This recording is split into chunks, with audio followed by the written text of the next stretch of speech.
Muy bien. Un saludo académico como siempre. Eh, Vamos a realizar esta clase teórica virtual en el tema de complicaciones del alumbramiento, también conocido como alumbramiento patológico. Eh, es importante que este tema lo tome muy en cuenta porque seguramente van a enfrentar casos de alumbramiento, complicaciones del alumbramiento que suscitan durante el trabajo de parto cualquier momento inesperado.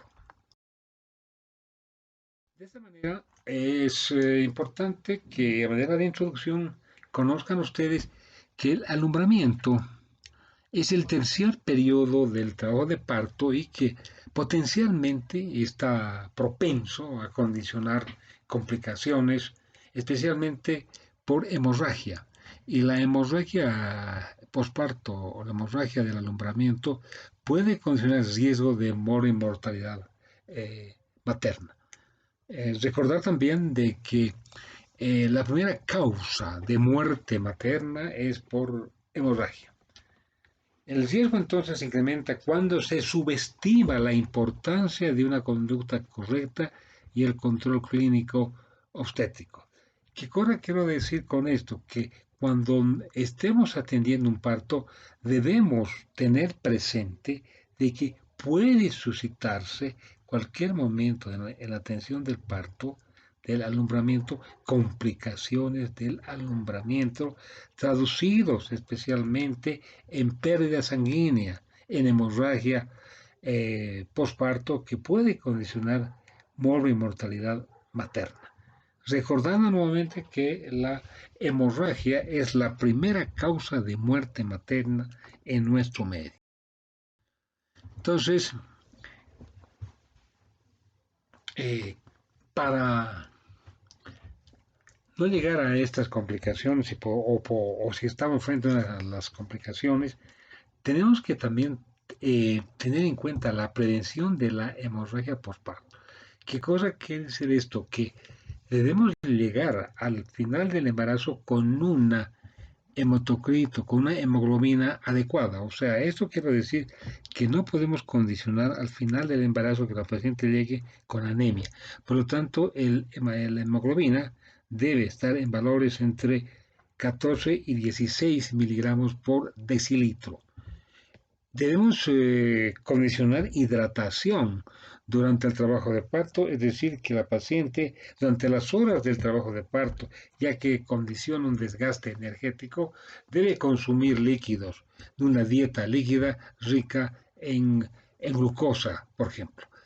Asimismo, debemos evitar que el trabajo de parto se prolongue más de las horas debidas o condicionadas para esta atención. Y finalmente, vale la pena que estemos actualizados y tomar en cuenta en forma de rutina como una norma obstétrica el manejo activo del tercer periodo del trabajo de parto.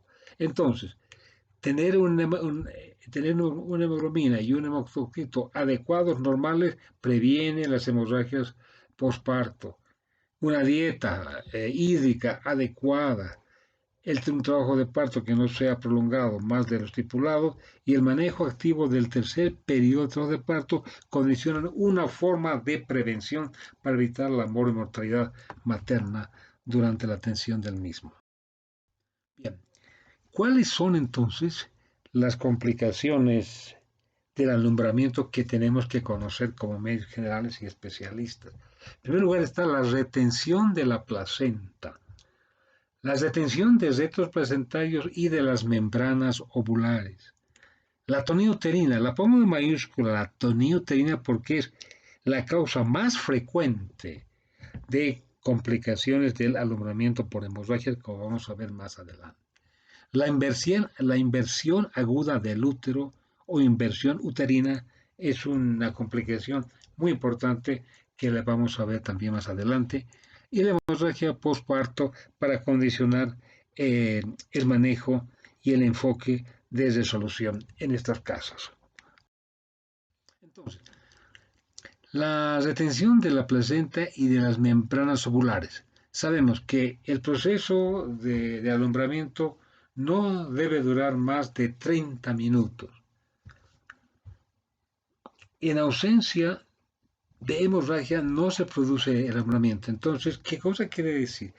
Que esperamos 30 minutos, no hay alumbramiento, no hay hemorragia y no se produce el alumbramiento. Entonces, estamos haciendo el diagnóstico de retención de la placenta y de las membranas ovulares. La retención puede ser total o parcial. Si las causas de la retención total es por defecto de contractibilidad uterina. Hay una contractibilidad uterina ineficaz. Asimismo, puede haber acretismo placentario o anillos de contracción que estarían causando la retención de la placenta y de las membranas. ¿Cuál es el manejo? ¿Qué debemos hacer cuando estamos frente a una retención de la placenta y de las membranas ovulares? Primeramente, si después de 30 minutos no se ha condicionado la explosión placentaria, debemos realizar masaje del fondo uterino, por lo menos mínimo unos 5 minutos para estimular la contractibilidad uterina y condicionar el desprendimiento de la placenta. Si no conseguimos con este procedimiento, administraremos 10 unidades de oxitocina en forma intramuscular o intravenosa lenta, objeto de ayudar en la contractividad uterina y condicionar el desprendimiento de la placenta y la expulsión placentaria consecuente. Si es que no conseguimos solucionar de esta manera, debemos recurrir a la extracción manual de la placenta bajo anestesia. Vamos a ver una diapositiva posteriormente cómo se realiza la extracción manual de placenta, que debe ser bajo anestesia. Por lo tanto, es recomendable hacerlo en segundo o tercer nivel de atención.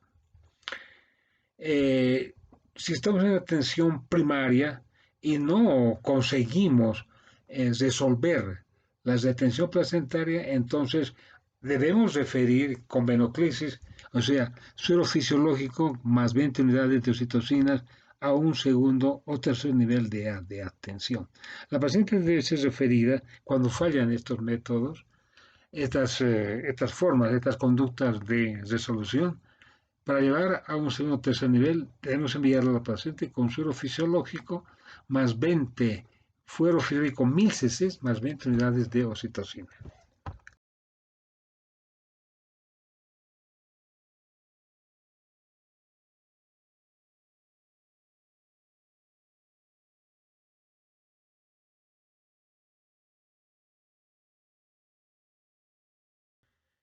Cuando la retención es parcial, o sea, se llama también retención de restos placentarios, que quiere decir que se han retenido uno o más cotiledones que se puede comprobar mediante la revisión de la placenta y sus membranas.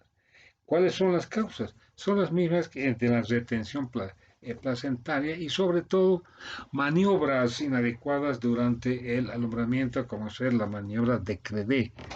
La maniobra de Credé vamos a ver más adelante, o más bien significa que es que el operador, por apresurado, por no esperar los 30 minutos adecuados para que suceda el alumbramiento fisiológico, empuja, tracciona el útero del fondo uterino hacia abajo, condicionando que puede retenerse los restos placentarios y de las membranas. ¿Cuál es el manejo? Primeramente hay que realizar la venoclisis adecuada con suero fisiológico 1000 cc más 10 unidades de oxitocina o ergometrina de 0,2 miligramos intramuscular. La ampollita de ergometrina una ampollita tiene 0,2 miligramos y su aplicación es intramuscular o intravenosa lenta. Luego de esto se realiza un legrado uterino con cureta Roma.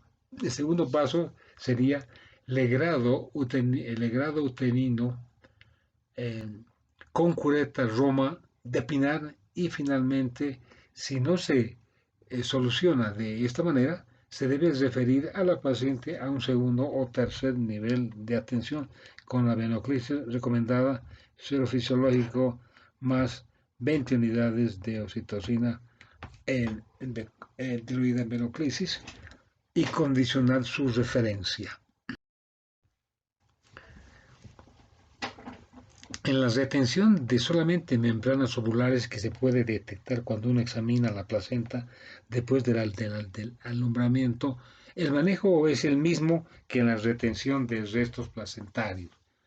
Debemos tener en cuenta que durante estas complicaciones por hemorragia se debe de conocer la presión arterial y la frecuencia cardíaca materna, sobre todo, además de la cantidad del sangrado genital. Es muy importante para conocer el riesgo de un shock hipovolémico. La revisión, en esto hay que detenerlos un poco, para indicar de que la revisión intrauterina de rutina que algunos médicos las realizan, no debe ser usada por el riesgo de shock neurogénico, infección y rotura uterina. Muchos médicos realizan una revisión rutinaria de la placenta a fin de ver de que no haya retención de restos placentarios. Esto no se indica este uso o esta forma de manejo por el riesgo de shock neurogénico, infección y rotura uterina. Por lo tanto, basta con revisar la placenta en forma minuciosa, conocer de que los cotiledones están completos y las membranas íntegras para evitar precisamente este tipo de revisiones intrauterina de rutina. Este punto de la atonía uterina, vale la pena que lo entendamos de una manera más de cerca, más concreta, ya que ocupa el 70% de todas las complicaciones del alumbramiento por hemorragia. ¿Cómo se define la toniterina? Entonces es la falta de contracción y retracción del útero después del parto que impide la formación de las ligaduras vivientes de epinar, provocando sangrado continuo desde el lecho placentario. Entonces, clínicamente el útero se encuentra blando, subimpulsionado, está voluminoso, con retención de coágulos en su interior y la hemorragia puede ser variable, moderada, abundante, condicionando un shock hipovolémico en algunos casos. Asimismo, cuando existe la atonía, tenía un dato muy importante, no se forma el globo de seguridad de Pinard. Está considerada como una hemorragia postparto conducente a un shock hipovolémico.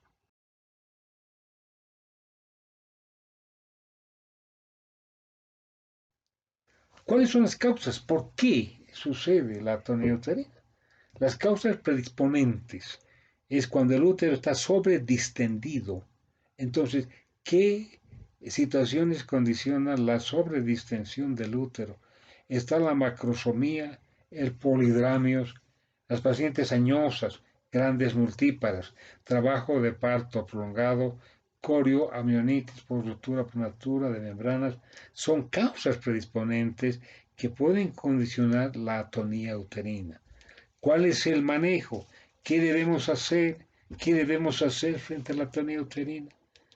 Primeramente es importante el masaje del fondo uterino, masajear el fondo uterino para estimular la contractividad uterina. Pero el masaje no debe ser de un minuto, mínimo entre 5 a 10 minutos para provocar la contractividad uterina mediante esta maniobra. Asimismo, se debe de administrar oxitocina 10 unidades intravenosa y continuar con una infusión de 40 unidades, o sea, de 4 ampollas de oxitocina en 1000 cc de suero fisiológico a 40 gotas por minuto para corregir la atonía uterina, condicionando que la oxitocina con su califica de ser un oxitóxico, puede resolver la atonía uterina.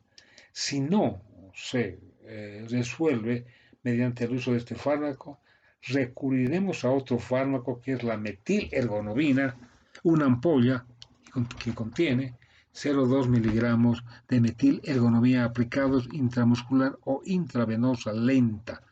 Y la segunda dosis se puede colocar, administrar a los 20 minutos y después una ampolla de 2,5 miligramos cada 3 horas hasta 5 ampollas en total. Y finalmente está el misoprostol. Cada tableta de misoprostol tiene 200 microgramos, por lo tanto necesitamos entre 4 o 5 comprimidos para insertarlos o colocarlos en forma intrarrectal o sublingual. Asimismo, es importante la reposición de líquidos conjuntamente con el uso de los fármacos que corrigen la atonía uterina. La reposición de líquidos debe estar regida por el uso de cristaloides. ¿Cuáles son los cristaloides? El suero fisiológico, lactato Ringer, lactato normal y soluciones coloidosmóticas. No se debe utilizar la dextrosa al 5%, 10%, 20%, no corrige la bulimia, la dextrosa al 5%. Es muy importante tomar en cuenta esto, ¿no es cierto?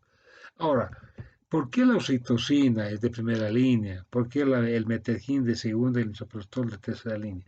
La oxitocina es un fármaco que al minuto de su administración empieza ya su acción farmacológica, pero tiene poco tiempo de labilidad plasmática, de una hora su labilidad plasmática, por lo tanto es conveniente ponerlo en goteo, que puede ser a 60 minutos, que dura hasta 6 a 8 horas, para tener una contractividad continua. La metilergonobina, que es un oxitóxico excelente derivado del cornezuelo de centeno, es de segunda línea. ¿Por qué? Porque su acción recién de su aplicación intramuscular o intravenosa empieza a los 5 minutos, pero tiene una duración hasta de 3 a 4 horas. Y finalmente el misoprostol, que de tercera línea, empieza su acción recién a los 15 a 30 minutos. Por lo tanto, perdemos el tiempo y la hemorragia continúa.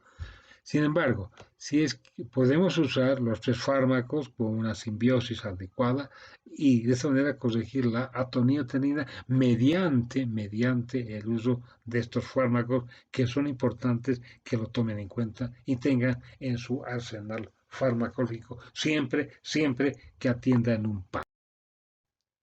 ¿Cuáles son las causas? ¿Por qué sucede la atonía uterina?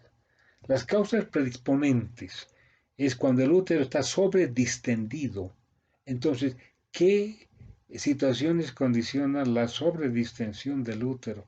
Está la macrosomía, el polidramios, las pacientes añosas, grandes multíparas, trabajo de parto prolongado, corioamionitis por ruptura prematura de membranas, son causas predisponentes que pueden condicionar la atonía uterina. ¿Cuál es el manejo? ¿Qué debemos hacer? ¿Qué debemos hacer frente a la atonía uterina? Primeramente es importante el masaje del fondo uterino, masajear el fondo uterino para estimular la contractividad uterina. Pero el masaje no debe ser de un minuto, mínimo entre 5 a 10 minutos para provocar la contractividad uterina mediante esta maniobra. Asimismo, se debe de administrar oxitocina, 10 unidades intravenosa, y continuar con una infusión de 40 unidades, o sea, de 4 ampollas de oxitocina en 1000 cc de suero fisiológico a 40 gotas por minuto, para corregir la atonía uterina, condicionando que la oxitocina, con su característica de ser un oxitóxico, pueda resolver la atonía uterina. Si no se resuelve mediante el uso de este fármaco, recurriremos a otro fármaco que es la metilergonobina, una ampolla que contiene 0,2 miligramos de metilergonobina aplicados intramuscular o intravenosa lenta. Y la segunda dosis se puede colocar, administrar a los 20 minutos y después una ampolla de 2.5 miligramos cada 3 horas hasta 5 ampollas en total. Y finalmente está el misoprostol. Cada tableta de misoprostol tiene 200 microgramos, por lo tanto necesitamos entre 4 o 5 comprimidos para insertarlos o colocarlos en forma intrarrectal o sublingual. Asimismo, es importante la reposición de líquidos conjuntamente con el uso de los fármacos que corrigen la atonía uterina.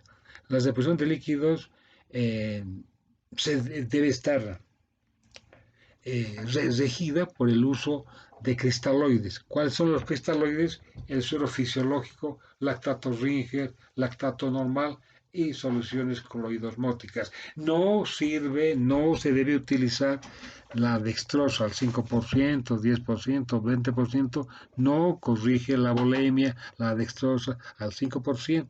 Es muy importante tomar en cuenta esto, ¿no es cierto? Ahora, ¿por qué la oxitocina es de primera línea? ¿Por qué el metergin de segunda y el misoprostol de tercera línea? La oxitocina es un fármaco que al minuto de su administración empieza ya su acción farmacológica, pero tiene poco tiempo de labilidad plasmática, de una hora su labilidad plasmática, por lo tanto es conveniente ponerlo en goteo, que puede ser a 60 minutos, que dura hasta 6 a 8 horas, para tener una contractividad continua. La metilergonomina, que es un oxitóxico excelente derivado del cornezuelo de centeno, es de segunda línea. ¿Por qué? Porque su acción recién de su aplicación intramuscular o intravenosa empieza a los 5 minutos, pero tiene una duración hasta de 3 a 4 horas.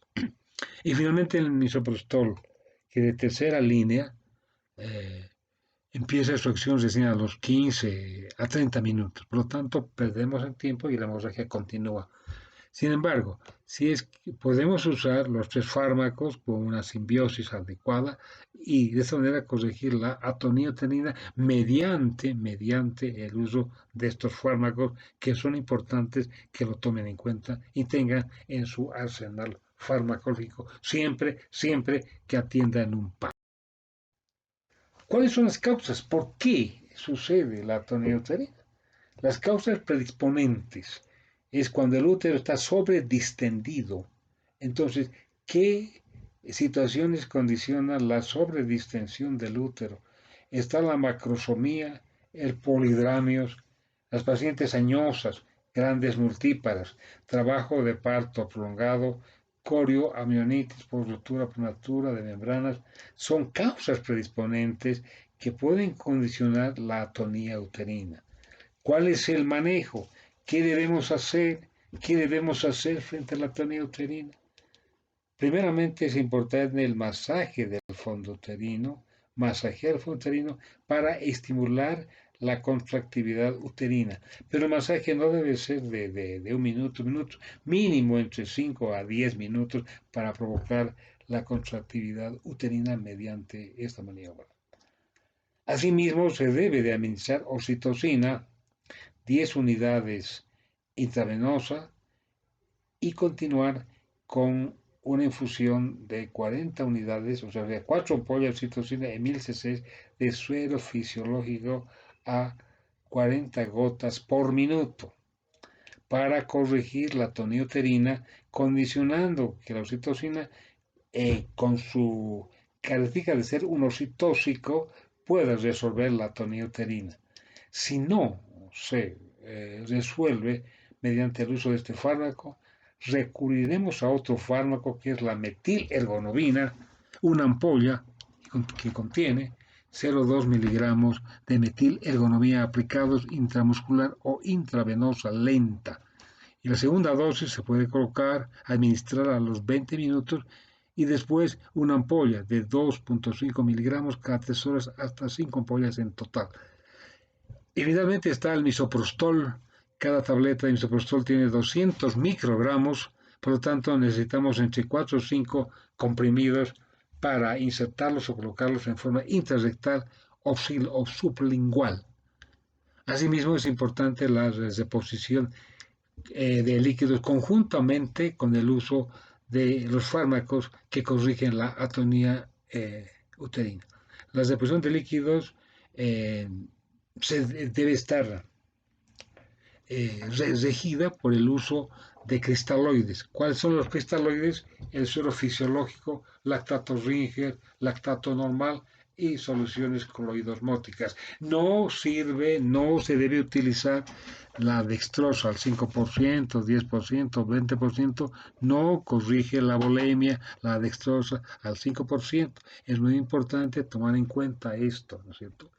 Ahora, ¿por qué la oxitocina es de primera línea? ¿Por qué el metergin de segunda y el misoprostol de tercera línea? La oxitocina es un fármaco que al minuto de su administración empieza ya su acción farmacológica, pero tiene poco tiempo de labilidad plasmática, de una hora su labilidad plasmática, por lo tanto es conveniente ponerlo en goteo que puede ser a 60 minutos que dura hasta 6 a 8 horas para tener una contractividad continua. La metilergonomina, que es un oxitóxico excelente derivado del cornezuelo de centeno, es de segunda línea. ¿Por qué? Porque su acción recién de su aplicación intramuscular o intravenosa empieza a los 5 minutos, pero tiene una duración hasta de 3 a 4 horas. Y finalmente el misoprostol, que de tercera línea, eh, empieza su acción recién a los 15 a 30 minutos. Por lo tanto, perdemos el tiempo y la hemorragia continúa. Sin embargo, si es que podemos usar los tres fármacos con una simbiosis adecuada y de esta manera corregir la atonía uterina mediante el uso de estos fármacos que son importantes que lo tomen en cuenta y tengan en su arsenal farmacológico siempre que atiendan un par. ¿Cuáles son las causas? ¿Por qué sucede la atonía uterina? Las causas predisponentes es cuando el útero está sobredistendido. Entonces, ¿qué situaciones condicionan la sobredistensión del útero? Está la macrosomía, el polidramios, las pacientes añosas, grandes multíparas, trabajo de parto prolongado, corioamionitis por ruptura prematura de membranas, son causas predisponentes que pueden condicionar la atonía uterina. ¿Cuál es el manejo? ¿Qué debemos hacer? ¿Qué debemos hacer frente a la atonía uterina? Primeramente es importante el masaje del fondo uterino, masajear el fondo uterino para estimular la contractividad uterina. Pero el masaje no debe ser de un minuto, mínimo entre 5 a 10 minutos para provocar la contractividad uterina mediante esta maniobra. Asimismo, se debe de administrar oxitocina 10 unidades intravenosa y continuar con una infusión de 40 unidades, o sea, de 4 ampollas de oxitocina en 1000 cc de suero fisiológico a 40 gotas por minuto para corregir la atonía uterina, condicionando que la oxitocina, con su característica de ser un oxitóxico, pueda resolver la atonía uterina. Si no se resuelve mediante el uso de este fármaco, recurriremos a otro fármaco que es la metilergonomina, una ampolla que contiene 0,2 miligramos de metilergonomina aplicados intramuscular o intravenosa lenta. Y la segunda dosis se puede colocar, administrar a los 20 minutos y después una ampolla de 2,5 miligramos cada 3 horas hasta 5 ampollas en total. Y finalmente está el misoprostol. Cada tableta de misoprostol tiene 200 microgramos, por lo tanto necesitamos entre 4 o 5 comprimidos para insertarlos o colocarlos en forma intrarrectal o sublingual. Asimismo es importante la reposición de líquidos conjuntamente con el uso de los fármacos que corrigen la atonía uterina. La reposición de líquidos debe estar regida por el uso de cristaloides. ¿Cuáles son los cristaloides? El suero fisiológico, lactato Ringer, lactato normal y soluciones coloidosmóticas. No sirve, no se debe utilizar la dextrosa al 5%, 10%, 20%, no corrige la volemia, la dextrosa al 5%. Es muy importante tomar en cuenta esto, ¿no es cierto? Ahora, ¿por qué la oxitocina es de primera línea? ¿Por qué el metergin de segunda y el misoprostol de tercera línea? La oxitocina es un fármaco que al minuto de su administración empieza ya su acción farmacológica, pero tiene poco tiempo de labilidad plasmática, de una hora su labilidad plasmática, por lo tanto es conveniente ponerlo en goteo que puede ser de 60 minutos, que dura hasta 6 a 8 horas, para tener una contractividad continua. La metilergonomina, que es un oxitóxico excelente derivado del cornezuelo de centeno, es de segunda línea. ¿Por qué? Porque su acción recién de su aplicación intramuscular o intravenosa empieza a los 5 minutos, pero tiene una duración hasta de 3 a 4 horas. Y finalmente el misoprostol, que de tercera línea, eh, empieza su acción recién a los 15 a 30 minutos. Por lo tanto, perdemos el tiempo y la hemorragia continúa. Sin embargo, si es que podemos usar los tres fármacos con una simbiosis adecuada y de esta manera corregir la atoniotenina mediante el uso de estos fármacos, que son importantes que lo tomen en cuenta y tengan en su arsenal farmacológico siempre que atiendan un paso.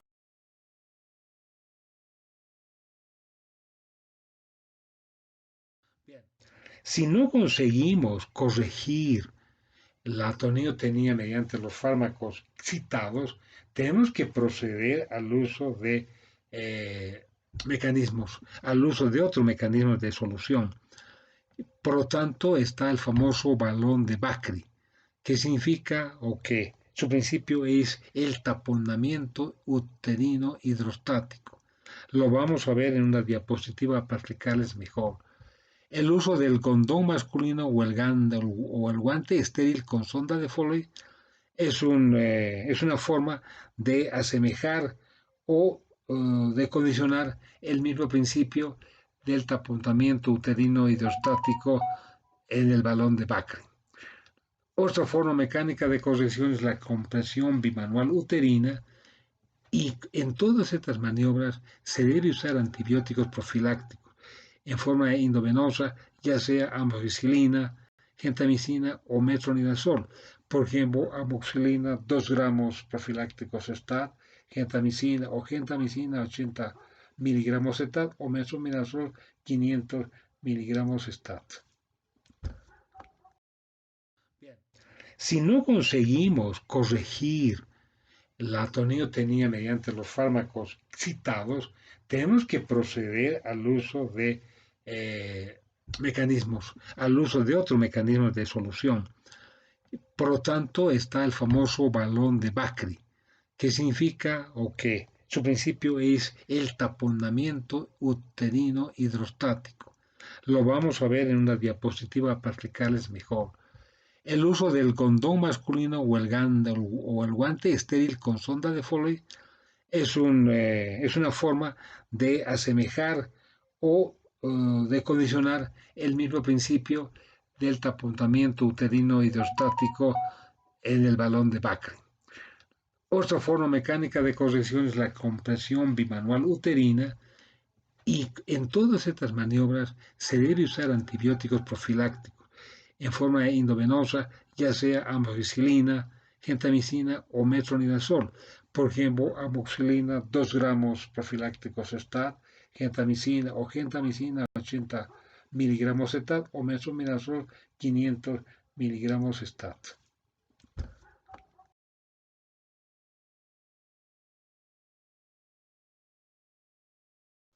La inversión uterina. La inversión uterina, ¿qué significa? ¿Qué llamamos inversión uterina? Es la invaginación del útero dentro de su propia cavidad, que puede ser completa cuando llega al fondo, cuando el fondo llega hasta la vulva, o incompleta cuando se encuentra el fondo en la vagina, en el cervix o en la misma cavidad uterina, como vamos a ver en las diapositivas posteriores. ¿Cuál es la causa? ¿Por qué puede suceder esta inversión uterina? Tracción fuerte del cordón cuando la placenta todavía no se ha desprendido. Esto quiere decir que el operador que no espera adecuadamente los 30 minutos tracciona la placenta en forma exagerada, violenta. El operador está muy ansioso, no tiene paciencia adecuada y tracciona en forma violenta el cordón umbilical, produciendo la inversión uterina. Por lo tanto, vale la pena esperar los 30 minutos que se han estipulado. La maniobra de Queré. ¿Qué es la maniobra de Queré? Es cuando el operador empuja, por así decirlo, el fondo uterino eh, hacia abajo cuando la placenta todavía no se ha desprendido. Y esto puede condicionar que el útero se invierta en forma, en forma inusitada que condiciona riesgo de hemorragia. ¿Cómo notamos que existe esta complicación clínicamente? Hay hemorragia, obviamente, que puede condicionar un estado de shock hipovolémico, hay un dolor agudo que refiere la paciente y el fondo uterino clínicamente se encuentra en la vagina o en la vulva.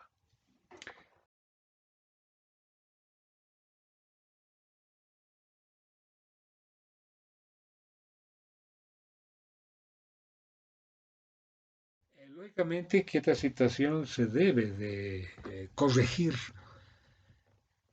eh, y debemos referirnos o realizar la famosa maniobra de Johnson, que significa la reducción manual del fondo uterino por vía vaginal bajo sedación o anestesia general, en forma inmediata. Es decir, apenas detectemos que existe inversión del fondo uterino del útero, inmediatamente debemos de corregir mediante la maniobra de Johnson bajo anestesia, bajo sedación, como vamos a ver en la diapositiva correspondiente. Se debe realizar el control del shock, de la hemorragia y también el dolor que manifiesta la paciente. Después de realizar la maniobra de Johnson para corregir la inversión uterina, se deben usar oxitóxicos en goteo, por ejemplo, la oxitocina o el metergin, durante 6 a 8 horas aproximadamente para mantener una contracción continua y que nuevamente no se pueda producir nuevamente una inversión uterina ya espontánea.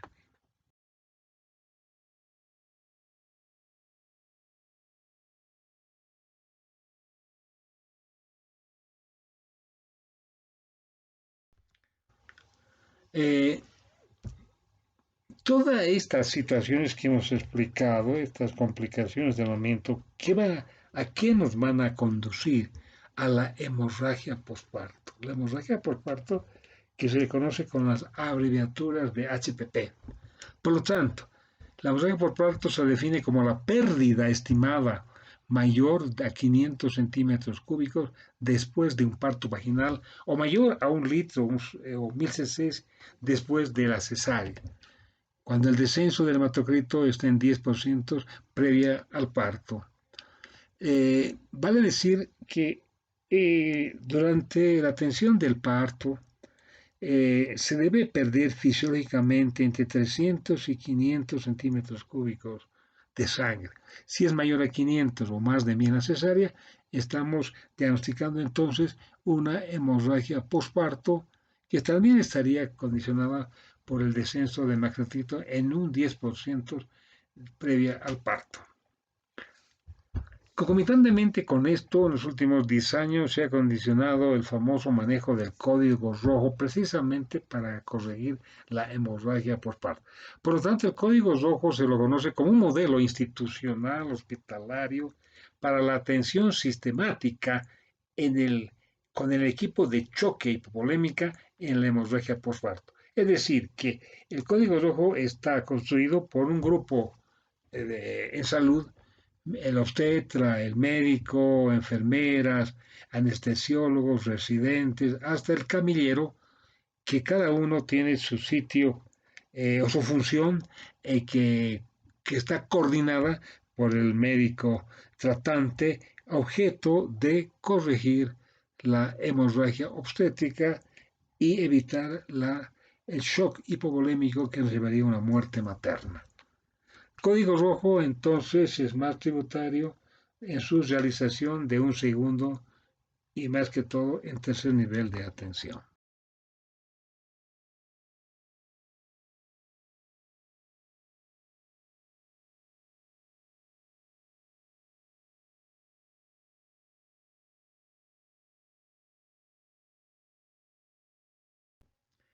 Entonces, vale la pena que indiquemos cuál es nuestra conducta ante cualquier hemorragia postparto.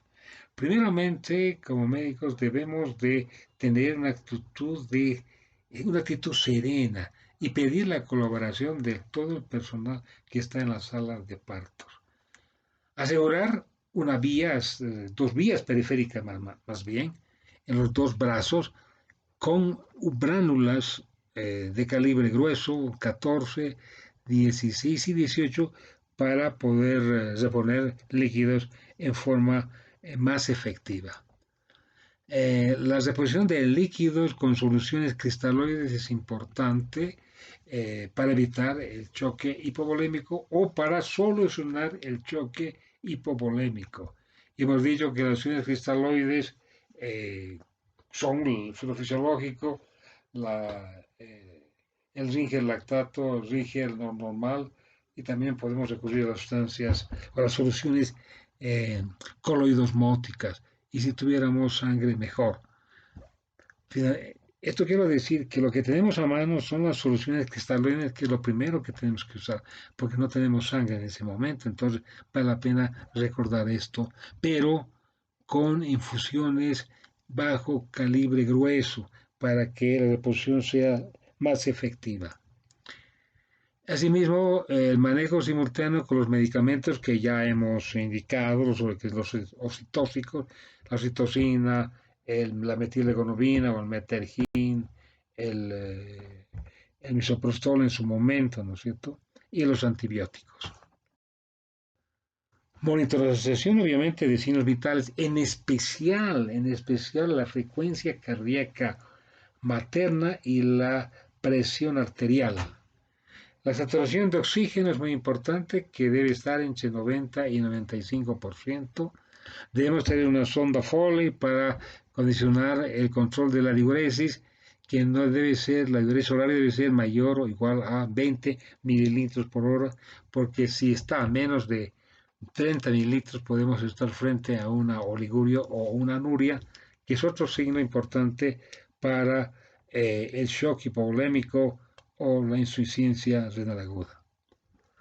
Clínicamente podemos verificar el llenado capilar del pulpejo del dedo, que debe estar en menos de 30 segundos. Si es más, obviamente, estaremos frente ya a instancias de shock hipovolémico. Entonces, vale la pena que frente a un choque hipovolémico, que la hemorragia puede condicionar, conocer entonces el índice de shock. El índice llegó está condicionado o es una ecuación entre la frecuencia cardíaca materna y la presión arterial sistólica. Es una división de la frecuencia cardíaca materna sobre la presión arterial sistólica. Por ejemplo, si la frecuencia cardíaca materna está en 120 y la presión arterial sistólica está en menos de 90, estaríamos condicionando un índice de shock que está evaluando si es leve, moderado o severo. Entonces se le considera como un predictor preciso de la volemia. Asimismo, valora la respuesta compensadora de la pérdida sanguínea, porque a medida que se está frente a un choque hipovolémico, tenemos que corregir con cristaloides, reposición de líquidos, también nos sirve para valorar el uso debido de líquidos como los cristaloides para poder revertir el shock hipovolémico. El valor normal del índice de shock está entre 0,9 y 1. Mientras más nos alejamos del 1, o sea, 1, 2, 1, 3, 1, 5, 2, entonces condiciona la severidad. El resultado está condicionando la severidad del shock hipovolémico para la reposición de líquidos o de sangre finalmente. Les traigo esta diapositiva que tal vez nos va también a resumir a lo que hemos explicado.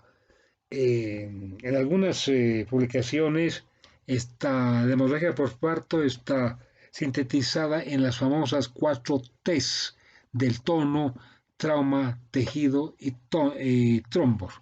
El tono uterino se debe generalmente a la atonía uterina, que es la causa más frecuente, y repito, está en un 70%, que la causa, como es indicado, es por sobredistensión uterina, pasos prolongados, precipitados, inducidos, etcétera, en embarazos múltiples, macrosomía, polidramis, gran multípara, hidrocefalia, fatiga muscular del útero, que ocurre en las grandes multíparas o en el trabajo de parto prolongado, y en la ruptura prematura de las membranas, que va a resultar o complicarse con corioamnionitis. El trauma, que está referido a un 20% de la hemorragia postparto, está relacionada con desgarros vaginales, cervicales o perineales por partos instrumentados, forceps, episiotomía, inducciones más realizadas, etcétera. También puede suceder una prolongación de la histerectomía durante la cesárea, una prolongación de la histerectomía, repito, de la cesárea, en caso de mala posición del fetal, en casos de situación transversa, manipulaciones bruscas durante la extracción del feto, en situaciones también en situación transversa, presentación podálica, rotura uterina, inversión uterina, en cirugía uterina previa, que puede haber dehiscencia de la cicatriz, excesiva tracción del cordón, inversión del útero, quiero decir, y en grandes multíparas. En lo que se refiere a la T de tejido, que es el 9%, retención de restos placentarios, retención de membranas por anormalidades placentarias, como hemos referido anteriormente. Entonces estaría la placenta, retención de placenta, de membranas, localización, placenta previa, placentas invasivas, como el acretismo placentario, pericretismo, incretismo, alteraciones congénitas del útero, como el útero bicorne, adquiridas como la cirugía previa y las cirugías previas o la cirugía previa por miomectomías. Y en el factor de coagulación, trombos, la cuarta T, 1%, que está referida a coagulopatías congénitas, como ser la hemofilia, la enfermedad de Willy Brandt, que tiene cierta incidencia en los últimos años, la hipofibrinogenemia, la coagulopatía adquirida en el embarazo por hemorragias, que sería por hemorragias como ser la histerectomía total, la muerte fetal, la enfermedad hepática, el síndrome de Hertz, etc. Púrpura trombocitopénica idiopática, coagulación intravascular diseminada, condicionada por un feto muerto, óbito fetal, toxemia, preeclampsia, abrupto placentario, embolismo del líquido amniótico, sepsis, coagulación adicional, dilucional por anticoagulación, transfusiones masivas, historias de trombosis venosa, por ejemplo. Bueno, entonces, ¿cuál es el tratamiento en estos casos? En el tono, masaje uterino, compresión manual, compresión aórtica, uterotónicos y balón de Bakri, gondón masculino, un guante estéril que asemejan al balón, que puede condicionar un balón de Bakri. En tejido, compresión aórtica, abdominal, remoción manual de la placenta, el LUI, extracción manual de placenta, el grado uterino. En trauma, corregir la inversión uterina, reparar el desgarro del canal del parto, identificar el tratamiento quirúrgico de la ruptura uterina mediante una histerectomía, por ejemplo, cuando es por trombos, por problemas de protrombina, revertir las coagulopatías, reemplazar los factores de coagulación. Estos temas ya son más para especialistas y terapia intensiva para adultos.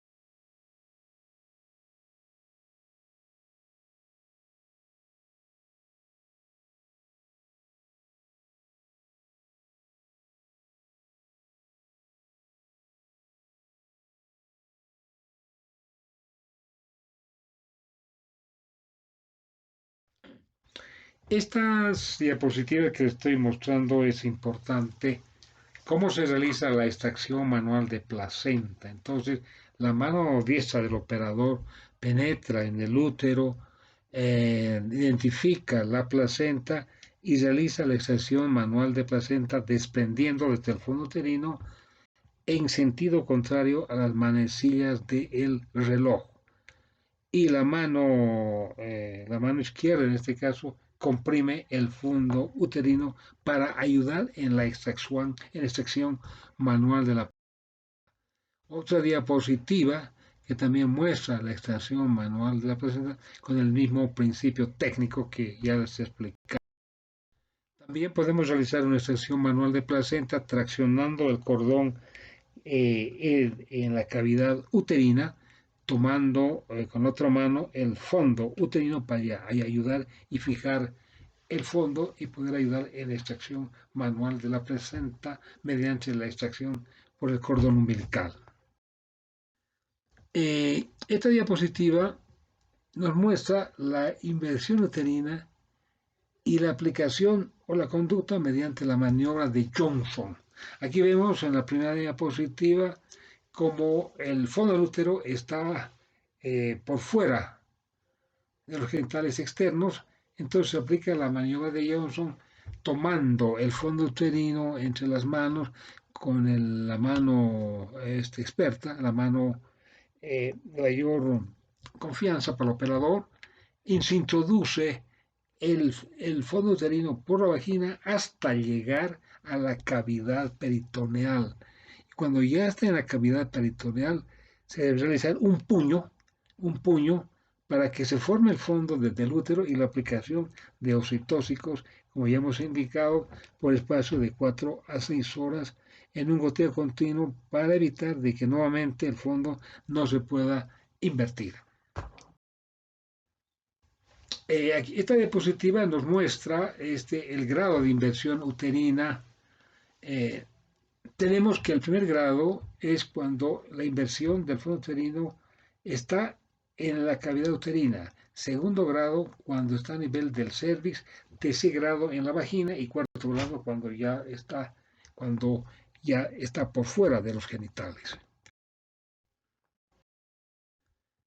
Tenemos en esta diapositiva lo que se llama la compresión bimanual uterina, que es otra forma mecánica de poder corregir o tratar la hemorragia postparto. Significa de que primeramente el útero tiene que estar, la vejiga debe ser sondeada y, y colocar la mano diestra en la vagina, comprimir la pared anterior del útero y con otra mano tomando el fondo uterino y luxar en forma de anteversoflexión para poder condicionar la obturación de las arterias uterinas y de esta manera poder corregir o contrarrestar la hemorragia postparto. Este procedimiento es usado muchos años, sin embargo, en la actualidad ha resultado más el uso del balón de Bakri que la compresión bimanual. Por lo tanto, el balón de Bakri, hemos dicho que es un instrumento infable con líquido, con un mecanismo de hemostasia hidrostática. Aquí estamos viendo en la primera diapositiva introducir el balón de Bakri hasta el fondo del útero y luego el balón de Graf de Bakri tiene los dispositivos tipo sonda de Foley, donde vamos a insuflar con líquido suero fisiológico con jeringas de 20 centímetros, 20, 40, 60, 80 centímetros, hasta que se infle mediante el líquido, mediante la solución fisiológica y pueda condicionar, como ven en la segunda diapositiva, hemostasia en las paredes del útero y de esta manera corregir la hemorragia postparto, corregir el choque volémico y por lo tanto prevenir la mortalidad materno-fetal y se la puede hacer mediante el gondón masculino con el niño principio o usando un guante estéril, un dedil estéril donde se debe colocar en el fondo del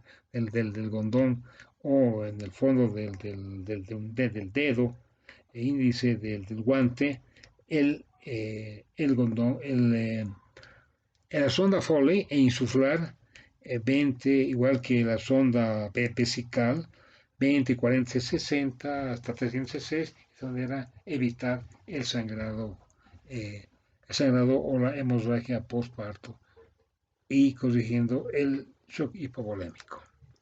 Muy bien, gracias. Esa es toda la presentación sobre las complicaciones que ustedes deben tener en cuenta para su manejo adecuado. Y vuelvo a repetir, evitar la mortalidad materno-fetal por shock hipovolémico. Gracias.